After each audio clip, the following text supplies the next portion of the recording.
Hi, this is Jim Ziegler, and this is the Dawg Pound. Okay, we got one heck of a show for you today. Ladies and gentlemen, some of the greatest minds, the futurists, the greatest thought leaders in the industry. I couldn't get those people, but I did get Pasch and Benstock.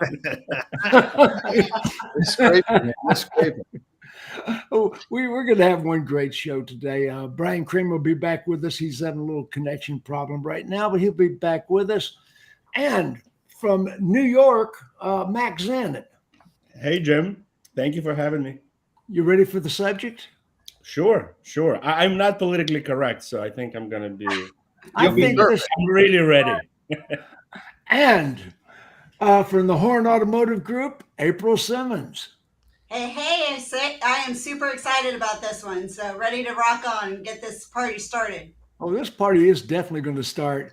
And from PCG, back. Are you in Napa today? No, I'm in New Jersey today. So I'm sorry. Just like Napa.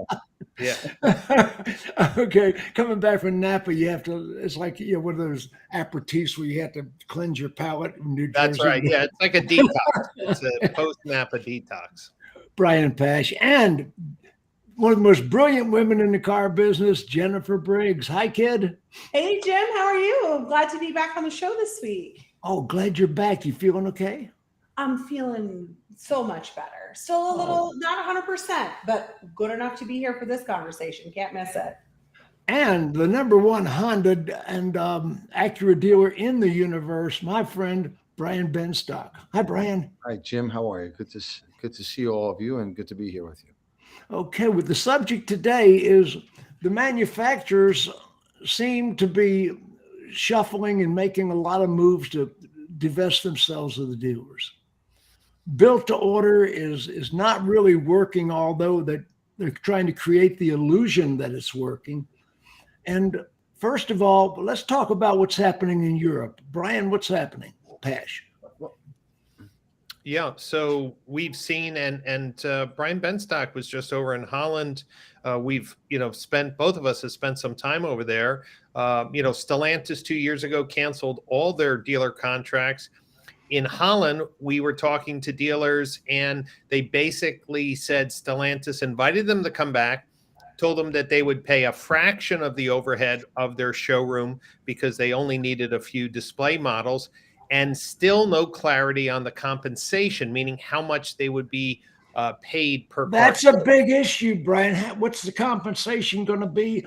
They made the dealers build these mausoleums, these giant showrooms, and now you got a 50,000, 100,000 foot showroom, and they want 3,000 feet.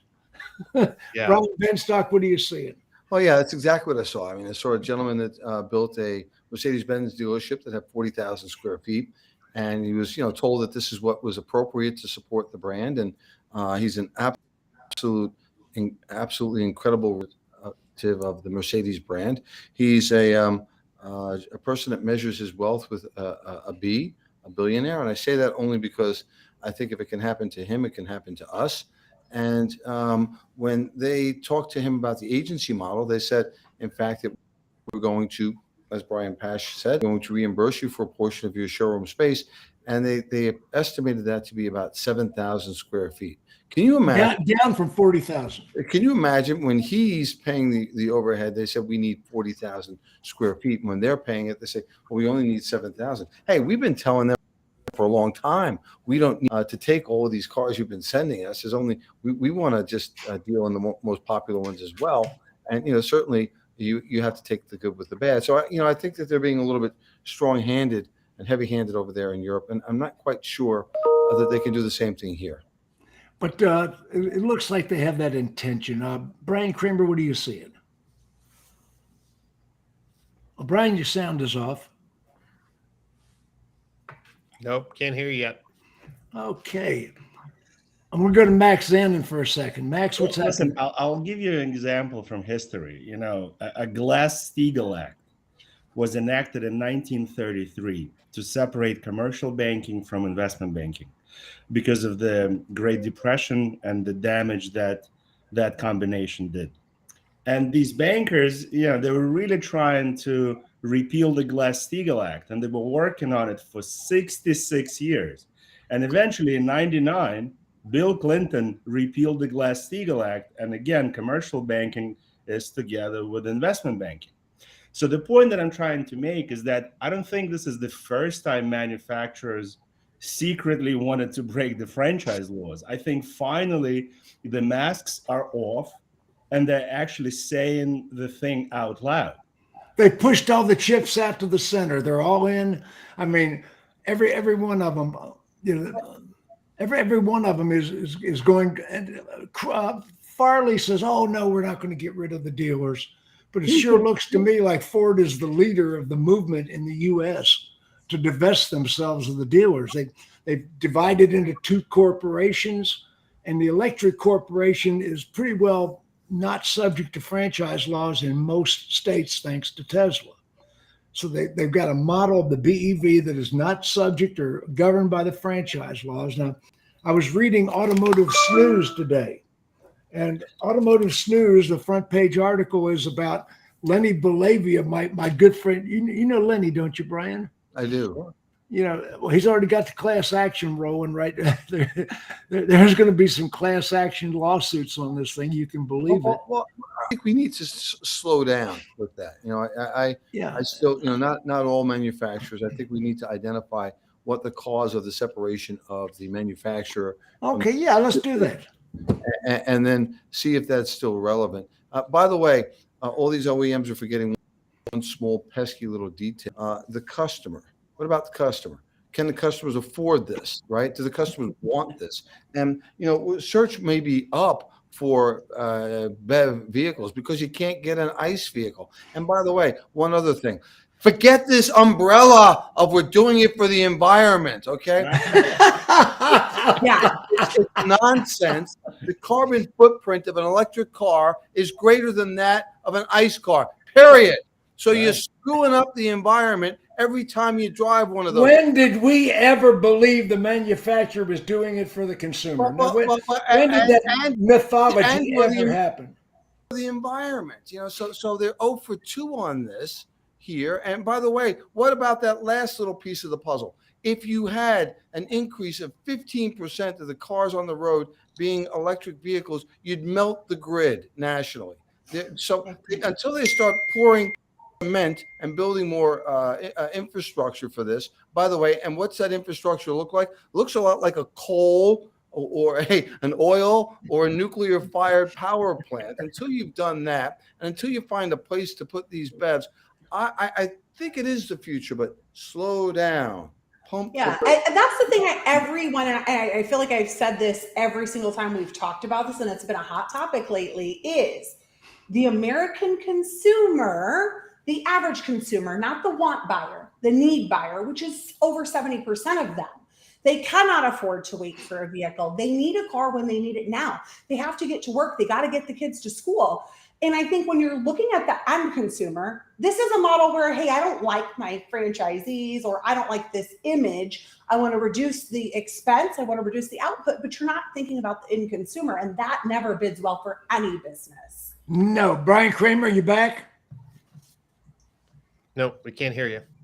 We can't hear you, Brian. Oh, no. He said, he thought he had it fixed. Yeah. So, April, what's your thoughts? Yeah. Well, so, you know, I agree with Benstock there. And I really liked the letter that Brian Pasch sent to Farley, because I think it hit a super lot of points. But there were two things that I'll add. I believe in playing chess and checkers at the same time. You have to play both games in our business. And, you know, chess is the EV side of this. That's a long play game. It's about thinking about the future, planning for the future, but not necessarily like we're not there yet. You know, I'm not going to get super excited about EVs and get too crazy worried about it until I see a shovel in the ground. I'm telling my husband this weekend, I was getting so fired up about all this stuff. And I said, do you see a shovel in the ground building the next power plant? I don't see a power plant going up.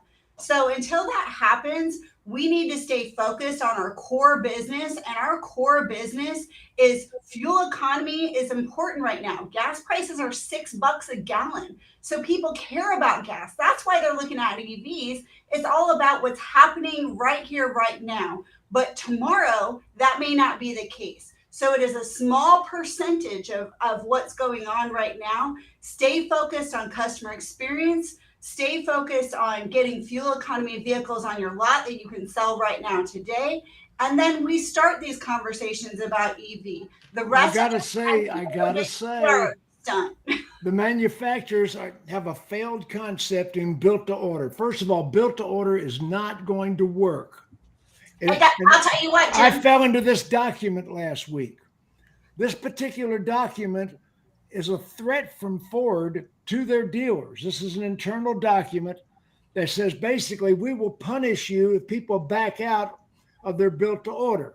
So it's what they call a name match. If the names don't match now, and they took away the 120-day rule. In other words, if it takes more than 120 days to produce a vehicle, the dealer will still be punished. And third offense, they will be divested of all their allocations. For a year. They're going to take all their allocations away from them. It's disgusting. And as we sat here, I you get the little pop-ups of your emails. So I've had one email pop up, and guess what it was? A cancellation of my Ford order. Why? Because people can't wait. People don't wait. They're not going to wait for Ford. Can't even tell them. And these little pimply-faced reps they got out there, fresh out of college, don't know poop about poop. I mean, I'm telling you right now, Brian Pasch, what do you think? Jim, I think in the article I wrote to Farley, it has over 4,000 views, hundreds of comments, private and public. What I think is missing is our industry has to talk about the innovations that exist today, right? So there are a group of dealers who are making it easy to buy a car online, who are very price transparent. And here's what's missing. In those ideal environments where they're advertising a new way to buy, home delivery, Brian Benstock's, home pickup and service, all of those things, still at the end of the day, less than 10% of their total sales. With it could be one price, one person, total transparent, less than 10% of the cars are sold completely by home delivery.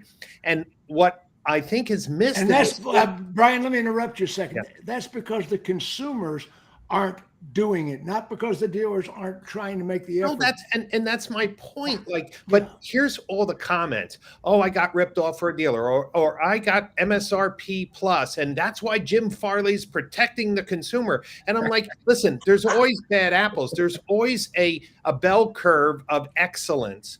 But if we looked at today, even if technology got better and supply increased, I couldn't see more than 30% of the consumers wanting to buy a car and have it home delivered. So what I think Farley's doing is playing to the investment community and trying to finish the job of creating Ford EV as a separate company to get Tesla's valuation.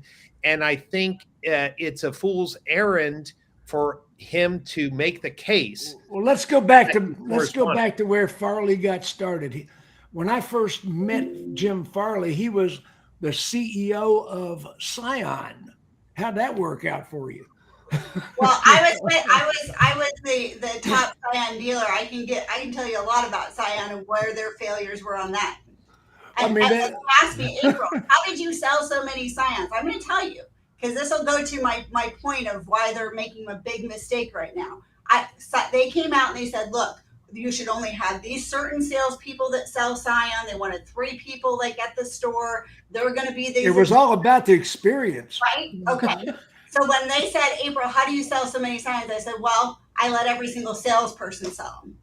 Every single person. Yeah. And when Scion launched, it was going to be the millennial vehicle. I mean, guess what? All the old fart senior citizens like me bought them. The kids didn't buy them. We need to be careful. I don't want the people on this stage to be accused of being dinosaurs and living in the past. I believe that we need to lean into the future. I fully support using the best and the latest technologies to help our environment be clean.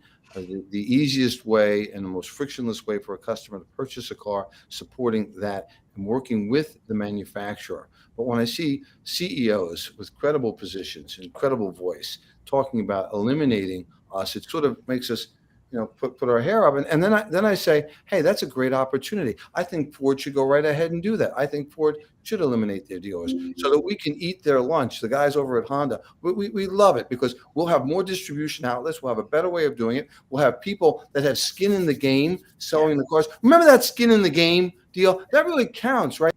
It's somebody like me is in a store 7 days a week, making sure those products get sold and delivered. And so try doing it without skin in the game. And when there's failures with the products, and we know that there will be failures with the products, the dealers are usually the ones that pick up the ball from there. So We've done it so many times. I don't want anyone to accuse us of being dinosaurs. No, not at all. I mean, whatever. We're leaning into the future. We've changed with every new wave. Brian Kramer, have you got your audio back? Not No, yet. you're not. No. Okay. Most of us are leaning into the future. There's some Right. Brian Kramer is going to be a mime. Right. Brian Kramer is not leaning into the future. He's leaning in right now, Max. Leave him alone. I love his We can't hear you, palm Brian. trees back there. Technologies. He's got to put some antennae on those palm trees to get better reception. Okay, so let's talk about the tenets of what's happening here. Number one, they're envisioning one price. One price. I've advocated one price recently because if you're going to sell online, you've got to basically be one price. Okay, we agree with that. Oh, hang on a second. We don't all agree. I don't agree to that. Hey, Jim, who started the negotiation game? I would love to have been selling my cars all these years for one price, and that price be MSRP. I'm good with that. I wasn't the one that wanted to discount the price. I invented the Foursquare. But unfortunately, sometimes the manufacturers produce a few too many cars, and remember the good old days 2 years ago, 3 years ago. If you added up all the production numbers from all the OEMs, the SAR would be at 25 million. And so they produce based on that false narrative, and we're the ones that have to mop up the excess supply, and sometimes that leads to discounting. I think if the supplies were constrained, that would hold the line. The question is that, and would that be better for the consumers? I'm talking about their online sales now. That's got to be one price, or Yeah, I agree, but we're not the ones to break that covenant, are we? No, not at all. And but the built to order part of the equation, and they're forcing the dealers to go with built to order. That's the wedge. And I know the consumers won't wait. I mean, They won't. and I mean they want instantaneous gratification and inventory on the ground, as Brian Benstock just pointed out. Inventory on the ground sells cars. We've been learning how to deliver cars in less time than ever. We can get a transaction done in about 36 minutes, soup to nuts. And people like the ability to get it sooner, faster. Look at Federal Express was overnight, and then Amazon Prime was overnight. And now look at what Apple's doing. You can buy an Apple product and in many cases have it delivered to you within 2 hours. So, I don't think, I'm not quite sure how we're going to change the world when it comes to buying an automobile. Everybody else is working on how to give it faster to the consumers, how to know the customers better, how to wow them everywhere. And the automobile industry seems to be going in the opposite direction. It's going to take you. I don't agree with that. I think dealers are making a supreme effort. The vendors have painted us to be the evil 20-year out of date stereotypes. I mean, most dealers don't fit that stereotype. Brian Pasch, what are you seeing?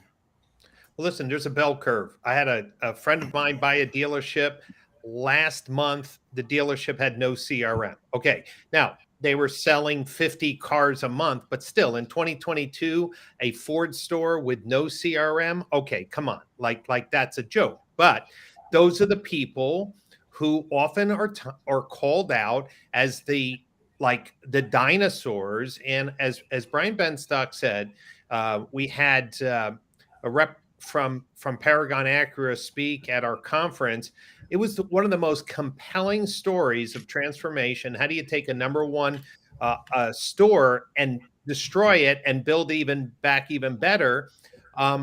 These narratives are not going out. And what's happening, it looks like the media is only portraying the 3 to 4 hour deal, negotiation, MSRP plus, taking advantage of consumers.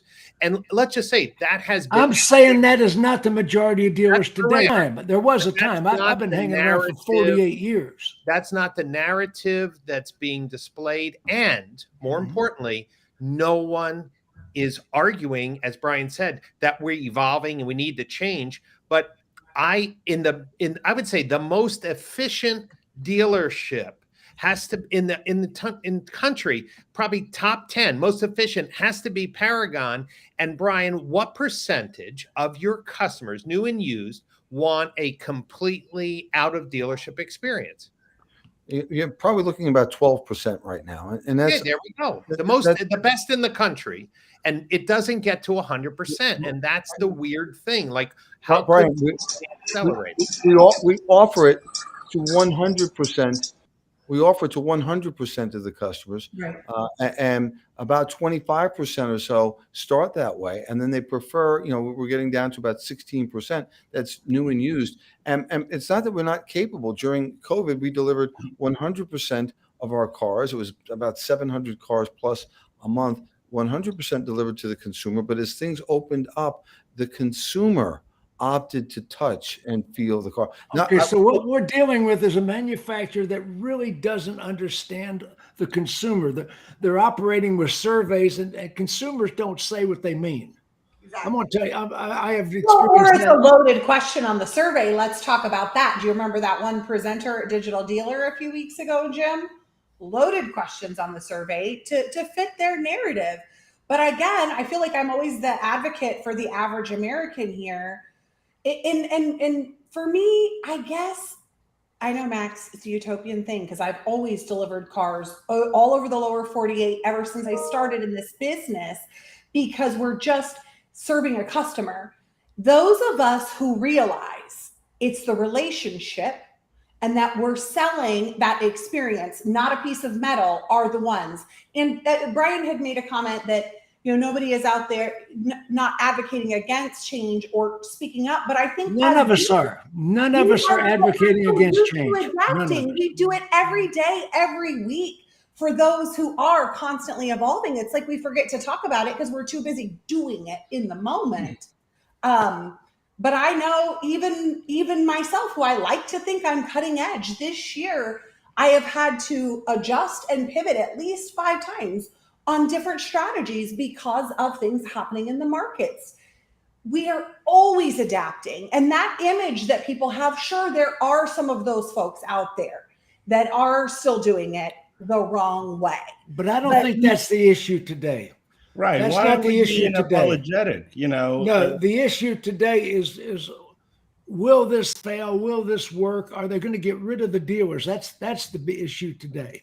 But I think the customer experience has we're been. going to use that as a justification to get rid of the dealers. I think. Well, yeah, but that's not really flying it. The built-to-order thing is all economics. It's all infatuation with Tesla. Well, guys, I thought it was the dealer experience that he was interested in revolutionizing. Well, I think we could agree that there needs to be a change in the relationship between the OEM and the dealers. I think we're going to have to be flexible, and the OEMs are going to have to be flexible. I don't think the OEMs should come out and say that we're going to do this. They shouldn't have a heavy hand. We should be fluid. We should be agile, and really continue to focus on what's in the best interest of the consumer, and making sure that the dealers do it the way that is in the best interest of the consumer, and that the manufacturers do the same. Look at what many of the manufacturers are doing right now. Are they concerned about the customers? Many of the manufacturers are producing the most expensive cars that they have so that they can participate profitably in what's going on. So the lower price cars be damned. We're going to produce the cars we make the most money on. So, they're sort of talking out of both sides of their mouth. And I have to say, there are some OEMs that are committed to the dealer network. And I've heard Toyota's one of them. Yeah. I've heard Honda are amongst them. Kia. And Kia is doing some fantastic things. And I think you get 1,100 dealer entrepreneurs helping you to lean into the future. I think you're much better off than having an oligarch disguised as a CEO telling you how the customers are going to buy the car. Want my car? Here's how you're going to buy it. Well, remember, they always forget. Consumers say no, and they vote with their wallet. And so we got to be real careful. Brian, you've got the #1 Honda Acura dealer in the country. See this thing here? A customer can deselect you with their right thumb or their left. But most of them use their right thumb, and they can just say, "Oh, okay, no, I'm going to right here." And the customers, are all powerful. And I think when we forget that, I think we miss the point. Brian, you're the #1 Honda dealer in the country. Let me ask you a question. Do all your New York customers have perfect, impeccable credit, and you don't have to work the banks to get the deals bought? It's my obligation to do the best that I can to get the best transaction for the customer. But many times the banks make mistakes. The banks aren't aware. But do you have to work the banks to get the deals bought? Well, of course we do. Of course. But where's the manufacturer got that in their equation? Where is that in the equation? Jim, those are the soft nuances that people sometimes don't understand about our business, and they learn the hard way. I mean, look what Ford did in upstate New York with their auto, whatever they had there. Collection. It was a collection, all right. They were collecting cars on the lot for months. The only problem with that is you're supposed to sell the cars, and they had everything, every detail buttoned up, every department, every job description of everything. They just didn't know how to operate a retail operation. But now all of a sudden they think they've figured it out, and I would argue that they have not figured that out. Let me ask April a question. April, why is this going to fail? Well, it's going to fail for a multitude of reasons. First of all, I think they're making a lot of decisions right now. We talk about garbage in, garbage out when we talk about CRMs and things of that nature. And I think they're taking a lot of data information over the last couple of years where people were making decisions out of no other choice, not because they would have chose to have their car delivered at home, or they would have chose to buy this car versus that car. Now you add the $6 gallons of gas, and people are talking about EVs more than ever just because they can't afford to get to work now that they're going back to work. But the biggest reason it'll fail is the art of the salesperson. I always believe in painting a picture to sell, so I'm going to paint a picture.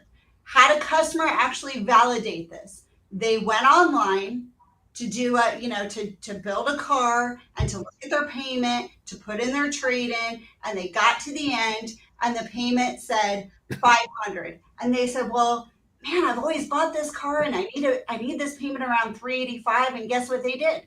They gave up. They said, well, I can't get the payment I need, because most people, guess what, are still payment buyers. So they went and bought a different manufacturer's vehicle, turned around, brought that vehicle in, hated it, just hated it. Brought it in, was in the service drive, said, man, I really wanted to get that car, but it couldn't happen. Salesperson intervened, went out there, did a trade appraisal, extended the term, lowered the rate, the things that salespeople do to do what? To get the customer satisfaction, which was to get them in the car that the customer wanted. It's still an emotional situation, and the salesperson has to be involved. The deal's got to be worked. I mean, we have to work the deal. So what if happens in the showroom? What if happens on the phone? And what if does happen on the computer? But it takes the salesperson interjecting into that conversation to help guide them from start to finish. That customer coming in with a perfect 780 credit score, okay, that'll work under this premise. But that customer coming in with a 540 credit score that has a real good story about why, and I have to present that to the lender. Hey, Jim. Yeah. I just wanted to share, because both Brian and Jennifer made a point that every day we're evolving. And I just want to contrast a good OEM relationship with a dealer and the poor ones, like we've seen with Stellantis and the decisions with Ford. And you could even say GM with their EV vehicles. We should be saying GM. We're concentrated on Ford because Ford's out front with us. GM's doing the same thing. But here's an example. When Toyota said they were going to build SmartPath, they went to their dealers and said, we're going to build a digital retailing tool, but we know it's not going to be good day one. go buy Gubagoo, Car Now, Roadster, whatever you want, because here's what they said. You're going to need to learn how to deal with customers remotely. Year 2, they came out and kept on training their dealers, and they showed SmartPath version 2. And they said, look, it's still not great, but look, here's where we're going. The latest version of SmartPath that I saw, I was like, ooh, if I was a Toyota dealer, man, that has some meat on the bone. And you know what they did, Brian? It's still not ready. Well, here's what they did. They kept on showing the dealers where they were going, and they encouraged them to develop a modern sales process. Now, eventually, a lot of dealers will pick SmartPath. Some may not. But here's their approach. If we all work at improving the sales experience for Toyota, we all win. It's a laboratory, Brian. Throat, then the dealers the entrepreneurs are going to push back. So I think Toyota is one of the best examples of bringing their body together for a modern retail experience. Well, yeah. Brian Pasch, as you know, Stellantis pretty well divested themselves of, would they give them a 2-year window in Europe? Yeah. I mean, and they don't ever for a moment think they're not going to bring that to the U.S. I mean, that's the test laboratory. You know, I think with Toyota, what Brian Pasch was speaking about with Toyota, and I think Honda's taking a similar path. You know, what better way to get market data than from your 1,100 or 12 or Toyota 2,000 dealers banging their heads up against the wall to come up with the best solution to satisfy our customers. And that business model, I think, is the pathway forward. And that's what makes this is a great horse race, right? Yeah. That's what makes this. Hey, Ford, go ahead, man. You tried it before, and lots of good luck. Good on you. But you're going to be up against entrepreneurs that are Ford's going to crash hard. Ford is going to crash hard. Maybe not. Maybe they'll figure it out. But in relation to what you were saying before, and April and Jim, I think we're getting caught up in the weeds. What do you do with a 580 score? What do you do with a 700 score? I'm willing to bet. Really? I'm willing to bet on technology that we can come up with technology solutions that will solve for that. And I am an if then else statement. It's not programmatically. It's not that complicated. It's not. And ultimately the approval is going to come from a person and or a machine or an algorithm. So I think we can solve for that. April's talk about the relationship and how important that is when purchasing a product like a car. I agree with that. But more and more, less and less people are interested in that. And I think we have to very much, Apple's coming into the game. Can we just do it the way they're going to do it? And we all know instinctively how they're going to do it. They're going to have people that take this deal from cradle to grave, one person, right? One price. They're going to have but I don't think that takes the relationship out. It's not the same. No. But hear me out. They're going to have that in-store experience in a store that's a temple to the brand. We can test drive it, spin it around, experience the car. And they're also going to have a similar, this is in my head, right? I have no inside information, but they're also going to have a similar experience where you can experience that online and let the customer pick the way they want to go. Apple is smart enough to do that. Is Ford? I don't know. I don't think so. I don't think so. But giving the customers multiple pathways that to excite them and to get them into the process, I think is the way to go. Instead of saying you have to do this, and so I do think the experience that we have and we enjoy with Apple, we should be working on bringing that to our industry. You see what you got, April? This is my Apple phone that I went in and purchased, and guess what this Apple phone is? Not the one I went in to purchase. You know why? Because they didn't have the one that I wanted in stock. So, you know, I think that you're right. Did you buy that phone online? No, I walked right into the store. You know why? Because I didn't want to wait 3 days to get it. I bought one online, and it was so analogous to purchasing a car, what the ultimate car buying experience should be like.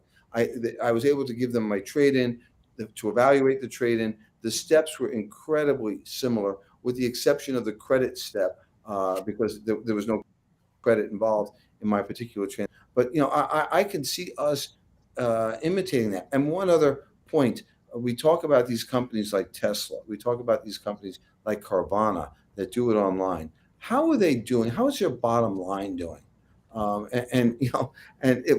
before all these guys want to chase that, remember Tesla had significant incentives, government incentives assisting them, and it's only recently that they were making a profit. And Brian Pasch, I'm not sure if you were told this in the Netherlands, but in the Netherlands last year, Tesla sold 200,000 plus Teslas. It's a pretty good number. This year to date, they had about 2,300 sold. The only difference was the government incentives went away. So they went from 200,000 to 2,000 or 3,000, and that's a big difference. And in addition to that, all these other little guppies are coming in and taking market share. So right now they've got a monopoly in the EV space, and they've got an EV space at a time where we don't have ICE availability. Wait till you've got several hundred models out there, and you look at an EV technology in a Porsche, and you look at the EV technology in a Tesla, there ain't no comparison. Remember, our manufacturers have been making these cars for a lot of years, and they've got things figured out. So before they abandon the dealers, they need to just take a reality check and look at what's actually going on. Well, here's the question to the group. Let me pose the question. Well, what happens to the dealers? Okay, so let's pretend that General Motors and Ford both crash hard, which I'm predicting.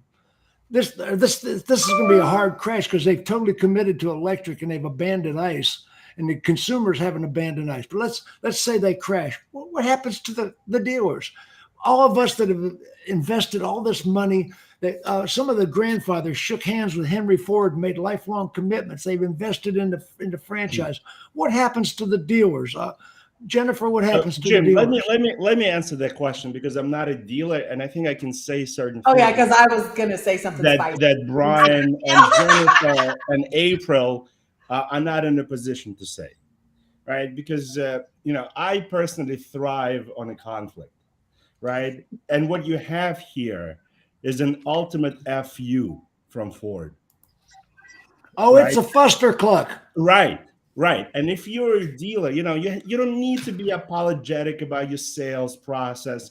You need to understand that they're really going after your lively, your business, right? Brian Benstock mentioned last time, right, that what OEM sees is the 17,000 rooftops multiplied by their net profit. They see it as theirs. Yes. Right? You have to defend what's yours. And how do you do it? Listen, maybe you do hire Eleni Bolivia, right? Or maybe you do it across a franchise line, and 4 dealers band together, right? And get the best law firm on a retainer. So there's going to be lawsuits. I don't know where it's going to come from, but there's going to be lawsuits. Right. You need to get the best PR company on the retainer because this is a public relations campaign because dealers do a lot of good things in the community. Something that we need to bring this to the forefront. We need to work with Max. We need to work with the OEMs. We need to ask them what they're trying to accomplish. I strongly disagree. Disagree. First of all, pray for peace, prepare for war. We need to work with them and understand their position. We need to put our CEO hats on from the manufacturer and understand what they're after, and we know it's additional profitability is to help them with that, and they need to put the dealer hat on and understand what we're facing. But they're not reaching out to the dealers. Well, I think they are to certain dealers. I think Mr. Farley's initial shot over the bow is to have a conversation just like this start, and it's not cost them anything to say they're doing this. I think Farley's brilliant, but I've really got a problem with this. Kramer, you got sound? I hope so. Can you hear me? Yes. Here we go, baby. So, that was frustrating. Jump into conversation. Customers must have felt before I went digital. Okay, Brian Kramer, Germain Toyota, Naples, Florida, Germain Lincoln. So here's what I think, and obviously, like Brian, I've been on the backside of some of these conversations, and I can see both sides of the deal. And Honda's a different animal than, let's say, Ford, because Ford, you've got 3,000 plus dealers. Lincoln, you have 623 dealers. You probably don't need 623 Lincoln dealers. In Miami, you have 1 dealer, and in Philadelphia, you have like 16. And that doesn't make sense. And it's because way back when they were giving out gas stations or Standard Oil, fueling stations, and they gave them to whoever, everybody that wanted one got one, and they just never right-sized it the way that they did with the Europeans. Europeans come out, Studebaker transitions to Mercedes. They don't have as much of a footprint. And then you think about down south in Florida, for instance, it didn't really boom until the 70s. So there's less oversaturation of dealers. Yet Jim Moran that he knew that throughput was the key to a healthy dealer network. And I think that's why Southeast Toyota is so successful. But that's also why Honda, Toyota are able to be more successful, because they're more collaborative with their dealers, and it's less of this. And there's some Lincoln dealers that don't sell a car every month. Oh, it's like it's a partnership. Imagine There's no collaboration on this. Farley just came out with both guns blazing, and he didn't shoot a shot over the bow. He shot right through the bow. But at least he's doing something. I don't know that I agree with what he's doing, but I know that at least he's doing something. There's a lot of dealers that want to tear him apart, but don't want to offer a better solution. And I think it's like what Brian Pasch said. And Brian Benstock just said, what do you want? We'll try to help you get there, but you need to be more clear in terms of not just the vision, but the execution is really what we keep in mind what happened with Tesla. Their service is miserable. Carvana, their service is miserable. So there's key collaborations that are going to continue to be necessary. I believe that we're vital in the process of distribution of vehicles. As a means of distribution improves, there is going to be a need for less of us. So we have to get our heads around that. That's not overreach by the factory. That's, there are dealers right now or in the past that haven't fulfilled their obligation to be retail sales effective. And I know that number can be very controversial. And so, but if a dealer is constantly not hitting the mark, the OEM may very well look to say, hey, maybe it's time for you to, to have that hard conversation. It's time for you to go. And that's fair. And I think we need a change at the leadership representing us. I think NADA has got a long way to go. Oh my gosh! Yes. I don't believe we're getting proper representation. And I know behind the scenes there's probably a lot of things going on. I'm just not aware of them. Brian, when you go to the NADA convention and you see who the sponsors are and where the finances are coming from, you know who runs NADA. They limped off the battlefield a long time ago. When I was a young guy, I remember some of the guys that were in charge of NADA, and man, those guys were icons. Those guys, Frank McCarthy. Those guys were solid. Absolutely. And Mr. Tonkin, when he was there, he was the right person at the right time. The Rough Riders. Yeah. And I think we need some. Well, I don't want to say different leadership, but we need to be this is going to call for different kind of management at that level. Their attorneys are getting in their way, Brian. Then fire the attorneys. To make a move. Fire the attorneys. We don't have the clout that we used to have politically. Big tech does. And also at the dealer level, if you look at the National Dealer Advisory Boards for many OEMs, those people that are at the top of those boards are interested in playing golf, going on the trips, and having nice conversations. And not all, but many of those dealers are not in the game. They're not in the hunt. No, they're bell cow dealers. They're bell cows for the factory initiative.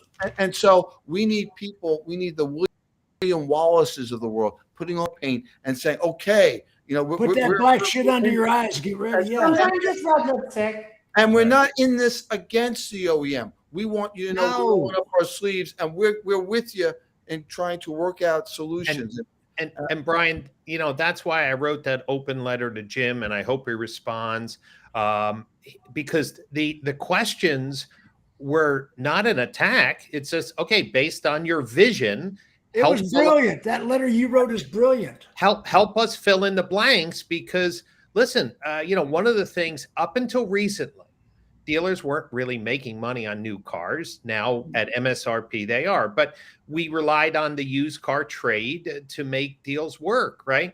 And in this big consumer direct model, the huge unknown is, how are trades being handled? Does Ford take into trades? Does the dealer even see a penny of F&I income? And of course, Jim can say, we'll get that information worked out over the coming months. That's why I asked him, speak in November at our So conference. Brian, I have seen behind the curtains on that particular program. Yeah. Go And ahead. they still, and one of the holes in it is they still leave it to certain vendors, and I'm preaching to the choir, that ballpark trades, they range trades, they don't give an exact number that somebody's going to back up and stand behind. And when they're doing that, it's counterintuitive to a seamless process at 2 a.m. to be able to transact. To your point, the appraisal is the number one friction point, but they don't have the end solution or advocating a company, like an AccuTrade or somebody that can, or I guess they will facilitate ICO, but not everybody's got it set up correctly in order to, as you know, Brian, to Brian, take that. Brian, finance and trade appraisal are the two friction points. Yes. Yeah. Finance. Yes. Finance. F&I products and the credit application. All of those things, all of those can be built and solved for. Keep in mind, you can't call Amazon, you can't call Google, you can't call Facebook, yet they handle 99.9% of the challenges that they have online. And I think we can do the same thing. So I wouldn't hang my hat on that. I remember a time, it seems like not too long ago, when we said public corporations will never figure out how to sell cars. They don't quite understand how each transaction is negotiated belly button to belly button.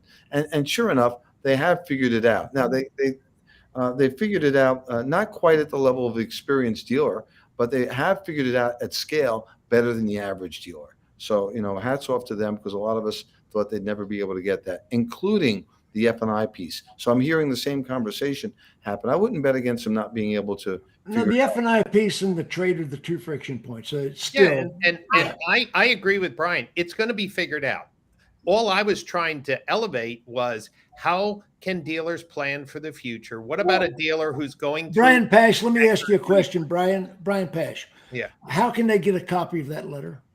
Sure. They can just go to my LinkedIn profile, and you'll see my Modern Retailing newsletter, and the last post was there. And it is hopefully being continually forwarded to Ford. And I'm hoping Like LinkedIn.com/Brian Pasch. that, yeah. And the idea here is, and I agree with Brian, we're going to work out a lot of the technical things, but it's not what consumers 100% want to do. And number two, how can dealers plan? I'm just advocating for more transparency for the Ford dealer who's being told that he has to invest $20 million in a facility refresh, where 2 years from now he's going to be downscaled. Or I'm looking for Brian. They're not going to be facility improvements. It's going to be process. So all the stuff you've been preaching for years is what I saw a glimpse of is going to be mandated on what they should be doing and not doing this. A lot of the stuff that we all know we should be doing anyway, right, from a process standpoint. But it's not going to be capital expenditures. It's going to be more painful than that. It's going to be change and doing things that they haven't always done. Listen, we've been pioneering, along with folks like Brian Benstock and others, coaching dealers about modern retailing. And tell you the truth, one of the problems of the inventory shortage is massive profits have gotten a lot of people fat and lazy. And so when I heard the amazing presentation, Brian, what was the gentleman? I forget his name. Murat Deljanin. Yeah, Murat. Murat basically said, look, we were top in the country and we realized we still had to tear it down and rebuild it. That is an odd exception to the rule at maximum profit. Yet it's exactly what we need to do to reimagine automotive retail. And I think, as Brian said, some OEMs are collaborating, and we're going to get there faster than legal courtrooms and class action lawsuits. I'm just hoping we don't want it to get there. We don't want it to get there, Brian. But now I get this. I see this letter from Ford. We're going to punish the dealer severely if built to order doesn't work. I mean, don't threaten. But Jim, I'm listen. I know a little bit about that letter. And I think it's a good letter, and it's about freaking time. Really? But yeah, I'll tell you why. They're talking about dealers gaming the system, and that's what they're talking about. They're talking about Fido Benstock, Jane Benstock, Sarah Benstock buying Broncos so that Benstock gets the best allocation of Broncos. That's not that there. And I think there should be penalties in our market. in New York, you've got these dealers that are selling cars to brokers and pretending they're retailing cars. So I hope they get a 10,000. Well, I see the New York is a different market. Brokers are all over New Well, York. in Florida too. So I hope the Yeah. brokers get their. I agree with that 100%. But by the same token, Brian, there are customers that legitimately back out of the deals because they can't get in. And we've got to make allowances for that too, right? But I think the spirit of that was in dealers that are going to game the system. And we agree with the spirit of that. Right. So let's say disagree. let's say that, right? I think Ford has a right to manage their business, and I think we have a right to manage our business. And if the rules are clearly laid out, then we should be able to follow the rules. And where there's a deviation that needs to be made, like a customer can't afford it, backs out, changes their mind, we need to have a mulligan, a bogey, an opportunity for Ford to investigate. And where the dealer is found to be guilty, well, then the manufacturer can figure out what appropriate sanctions to take. But did they throw the baby out with the bathwater? Always. They start out with an untenable position. Hopefully, over time in negotiation, come to a reasonable position. I remember when Alan Mulally first came into Ford. Ford was in a terrible way. Jack Nasser had decimated. What a genius! And I'm walking across the floor. He and I were keynote speakers for the New York Dealers Association convention that year at the Greenbrier. I'm walking across the floor. Jim Ziegler. Jim, I want to spend some time with you, and I want to know what the dealers think. And I had that communication with this brand new president of Ford, CEO of Ford, and they are not reaching out to me or anybody like me that is in the trenches. They're not reaching out to a Brian Benstock, a Brian Kramer, Brian Pasch. They're not reaching out to the people that are talking to the dealers. Well, here's the good news for Honda. Honda's reaching out to its dealers. Honda, I was saying before, many of these national dealer boards, the members that are elected based on popularity, not on a meritorious vote. And I think we'll rue the day when I see some of these dealers that have a lot of stores that they couldn't tell the difference between a CRM and a DRM. They have no idea. And sadly, these are some of the dealers that are representing us now that we need this as we're going through these tough times. And I think the same is true for NADA. And I'm not casting stones. I'm just saying different times require different leadership. April Simmons, you got something on your mind. Yeah, so a couple things. I do agree with both Brian's and don't want to come across as not wanting to grow and innovate, because those have always been two of my biggest words. We grow, we innovate. I mean, I've been doing digital retailing for a decade now. This isn't something that's new. I just think that the one thing we forget about, all the friction points are going to get worked out. There's no doubt about it. And there will be a percentage of people that will buy a car that way. But I think what we have to remember is that as we sit here today, the majority of customers, they have to know what they want in order to go online and buy a car from A to Z. And there are still a majority of customers, at least in my backyard, that come in and they say they want to buy A and they leave in B. And there are many customers today that come in that just don't know what they want. They need somebody to guide them. Remember, we are totally committed to EV.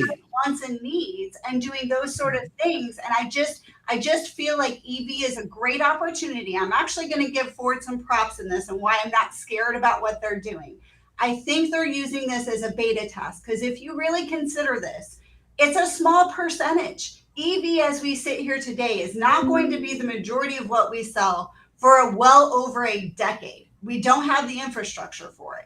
It's going to take time. They have totally committed to EV, which scares me to death. Well, because it's the time, right? Right now is a good time for them to do it.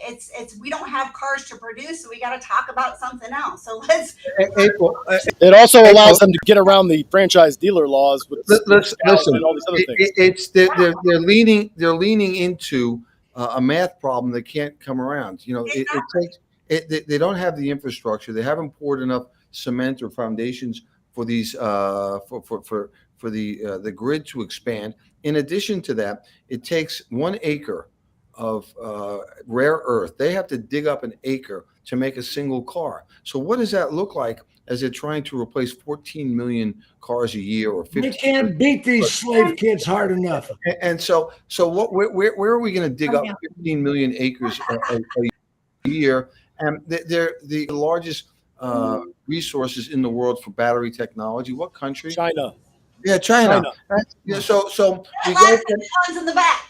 so we go from dependence on the Middle East to independence from the Middle East, now to potentially dependence on China. What is wrong with us? What is wrong with us?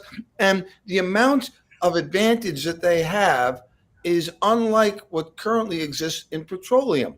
We have an edge on the Middle East in petroleum production. China has an unprecedented edge in the earth materials necessary to make car batteries. Is our government and are our factories leading us into total transportation dependence on China? I don't know, guys. You know, it's just a simple. I'm just a simple car salesman. I get it, but the chip shortage, you ain't seen nothing yet compared to what we're going to have in producing. Brian, Kramer, jump in. Well, solid state batteries is really what we should have waited for. We should have taken hybrids and rode it out a little bit longer. But I just saw in that automotive news article the change in infrastructure with like 5 big states, franchise laws, that one right there. And this isn't about batteries. This isn't about the environment. This isn't about saving anything. This is about getting a few narratives covered. And this is a way to figure out, can we sell direct to consumer? How does Volvo have Polestar? How does, all the other ones, that Scout for Volkswagen, the new Ford thing. I just think Jim Farley is the most transparent about. Would you like to see Farley on this show? Well, yeah, of course.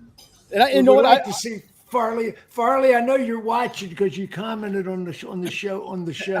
Farley, why don't you come on the show, Jim? You and I, you flew me up to Detroit. You took me through the research lab. You've been a friend to me for a long time. I don't think you'll take my calls now because you're pissed at me. But Jim Farley, I'd love to see you on this show. And if you agree with him or don't agree with him, at least he's tell you straight the way it is. I've always called him my friend. Now he won't take my calls. No, Brian, he's not alone. I agree with you that there's a bigger play, and all I'm trying to develop a dialogue is, how do dealers need to plan? What's the playbook look like? I think it was brilliant for Sonic breaking off used cars in Echo Park as a separate brand that allows them to build micro EV dealerships, keep the used cars separate. I mean, some people were thinking ahead that this retail model is going to have to change. And instead of building $40 million every time you wanted to buy a new franchise. Micro dealerships, that's a whole other show, I tell you. Yeah, but I'm just saying, Brian, I agree with you. And what I think is Farley is being absolutely transparent as compared to GM with their EV, same general approach, but no details.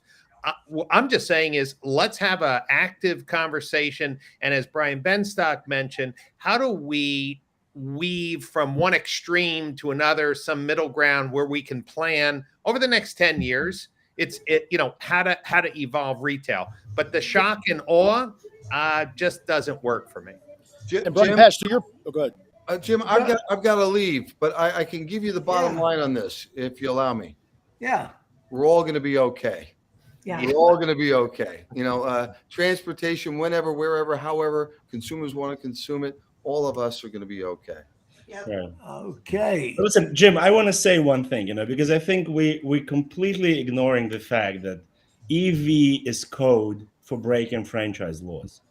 And, you can be delusional in thinking that he's the most transparent, but he's telling you to your face, I am going to break franchise laws and I'm going to use EVs to do that. So if you're a Ford dealer or a GM dealer or any other franchise dealer, you have to understand there are multiple precedents to break the franchise laws, not just Europe, Tesla in the United States. And unless you hit back, and you hit back hard now, Unless you will lose get your with life. your dealer associations, your state associations, the national association is not going to carry the fight to the Right. You manufacturers. have to fight for your livelihood. And this is what I would do if I'm a Ford dealer. I immediately stop using Ford captive. I immediately here's stop the- selling here's the- Ford here's the OEM problem. F&I products. Right? The I problem- hit them in their pocket. You know, The problem with all of this I is hired that the we don't best fight hard law enough firm. I hired against the our best own law processes. firm. You know, guys, you have to be proactive and But develop. hang on, Brian Kramer just said something really important, Max. Brian, jump in there. We Kramer. don't fight as hard against our own processes. We don't fight that hard. When somebody starts trying to move our cheese, yeah, we're going to go lawyer up and we're going to sit there and start going after franchise laws and go spend hundreds of thousands of dollars. But we won't spend those hundreds of thousands of dollars to rebuild our infrastructure, to hold our people accountable, to get our own shit together, and start doing business the way that we're going to end up doing business anyway, that we should have been doing business to begin with in a Shopify, Amazon model. It's the conundrum of car dealers that we wait way too long. And it takes that for us to start fighting and start taking the gloves off and getting nasty because we didn't get our house in order to begin with that put us in that situation. Well, guys, we have burned an hour, and I don't know what we accomplished, but we certainly got a lot of different opinions, a lot of different thought processes out there. This subject is not dead. This subject is not going to go away. And we will, Jennifer, we will be talking about this again. Do you think? Yes, multiple times. And yeah. And I wasn't joking a minute ago. I'd love to see Farley on this show. I'm honestly surprised he didn't try to invite himself after he commented on the post. Okay, everybody wave goodbye to the audience.